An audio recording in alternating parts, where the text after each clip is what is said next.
शेतकरी कर्जमाफीसह विविध मागण्यांसाठी प्रहार संघटनेने राज्यभरामध्ये चक्काजाम आंदोलन सुरू केलेले आहे। अमरावतीमध्ये बच्चू कडूंच्या नेतृत्वामध्ये आंदोलन सुरू करण्यात आले, तर तिकडे येवल्यामध्ये प्रहारच्या कार्यकर्त्यांनी नाशिक संभाजीनगर महामार्ग रोखलेला आहे आणि यावेळी राज्य सरकार विरोधात जोरदार घोषणाबाजी देखील केली जाते।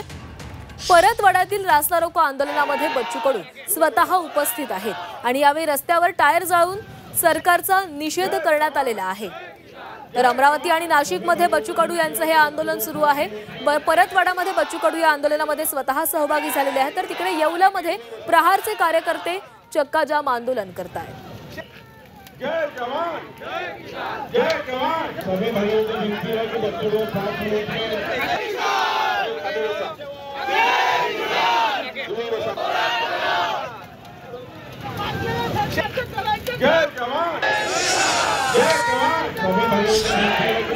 तर येवला तालुक्यातील पुरणगाव इथं प्रहार संघटना चक्काजाम आंदोलन करते।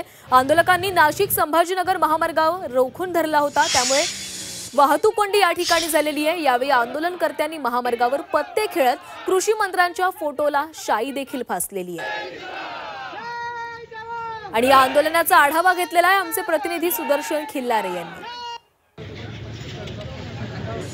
नाशिकच्या येवल्यातील पुरणगाव या ठिकाणी नाशिक संभाजीनगर महामार्गावर चक्काजाम आंदोलन सुरू आहे आणि आपण पाहू शकता हे आंदोलक रस्त्यावरच पत्ते खेळून कृषी मंत्र्यांचा निषेध व्यक्त करत आहेत। तथा कृषी शेतकऱ्यांची कर्जमाफी असेल, विविध प्रश्नांवर हे आंदोलन आता सुरू आहे। कांद्याच्या माळा देखील या आंदोलकांनी गळ्यामध्ये घातलेल्या आहेत। कांद्यालाही हमी भाव द्यावा अशी मागणी आंदोलक करतायत। काय नेमकी तुमची मागणी आहे आणि काय आता तुम्ही पुढची दिशा ठरवणार? राज्य सरकारने निवडणुकीपूर्वी जे आश्वासन दिलं होतं 7-12 कोरा कोरा कोरा, या आश्वासनाची आठवण करून देण्यासाठी वारंवार प्रहारच्या माध्यमातून जे आंदोलन छेडले जाते त्याला सरकार अजून कुठेही दखल घेत नाही। समिती गठीत करण्याच्या नावाखाली शासन वेळकाढूपणा करते। वास्तविक कुठल्याही अटी शर्ती न लावता फडणवीस साहेबांनी 7-12 कोरा करण्याचं आश्वासन दिलंय।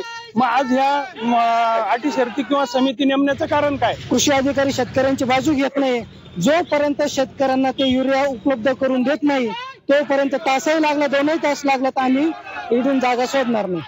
शेतकऱ्यांची कर्जमाफी असेल तथा खतांच्या लिंकिंग बाबत आणि विविध प्रश्नांसंदर्भात प्रहार जनशक्ती पक्षाच्या वतीनं हे आंदोलन पुकारण्यात आलेलं आहे। सुमारे 1 तासापासून हे आंदोलन सुरू आहे आणि हा मार्ग या आंदोलकांनी रोखून धरलेला आहे। सुदर्शन खिल्लारे, झी मीडिया, येवला, नाशिक।